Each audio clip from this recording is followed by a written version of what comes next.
Fala, galerinha, retomando os trabalhos, terceirão do Colégio Piedade.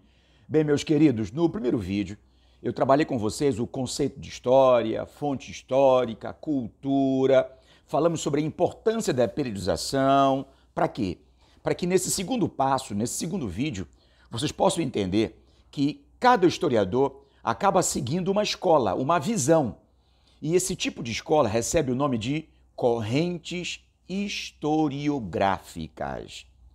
Para que o cientista social possa compreender melhor uma civilização, uma sociedade, no seu respectivo período, ele precisa saber levantar informações. E para isso, nós temos ferramentas específicas. O Enem, ele divide em 3 correntes historiográficas. Já existiram várias outras, mas para o Enem, 3 se destacam. A primeira é a chamada positivista. Século XIX, grande pensador Augusto Comte, que surge em meio à Revolução Industrial. Logo, consequentemente, a visão mecanicista, organizada, evolutiva da Revolução Industrial vai influenciar essa corrente. É daí, portanto, que nós temos como grande exemplo a periodização que nós encontramos em todos os livros de história. Exatamente. Aquela ideia da divisão conscrita entre pré-história e história, e logo em seguida as suas subdivisões, passando a impressão de que o homem foi encontrado e, num processo constante de evolução, o homem deve ser analisado. Nós sabemos que na prática não é assim, não pode ser assim. Por que não pode ser assim, Mardoc? Diante da complexidade do gênero humano e diante também do modo de produção capitalista que nós vivemos hoje, percebemos que existem famílias, países, governos, continentes em graus de desenvolvimentismo diferentes. Um grande exemplo disso é quando, por exemplo, encontramos um shopping em qualquer lugar do mundo e ao lado temos uma favela. Percebemos o que com isso?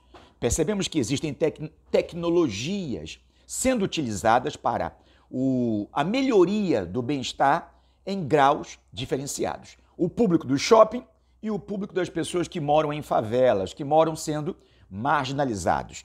Corrente positivista, portanto, factual, evolutiva, metodológica.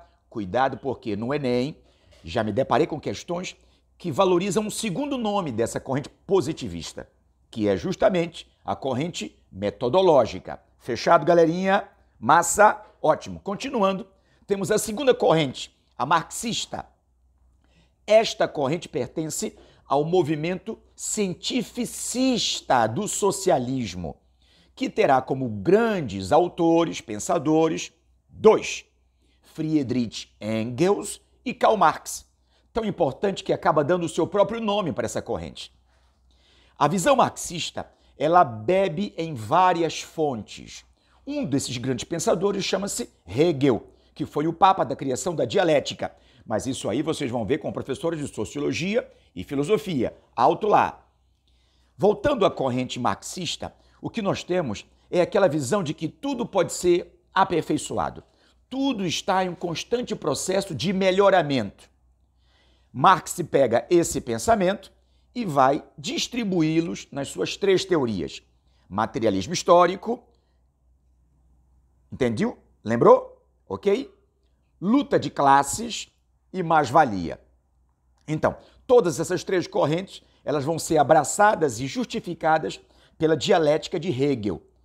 É justamente a visão de Karl Marx perante as civilizações a partir desse processo contínuo de avanços, recuos, melhorias. Fechado, galera? Então, para Karl Marx, o que é mais importante são as bases.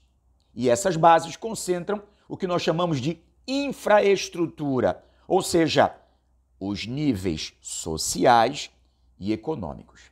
Resumidamente, segundo Karl Marx, a informação que mais importa sobre civilizações será sempre a maneira como esta sociedade organiza seu sustento. Maravilha? Só que, como você pode perceber, nenhuma dessas 2 correntes consegue fechar a complexidade do entendimento humano.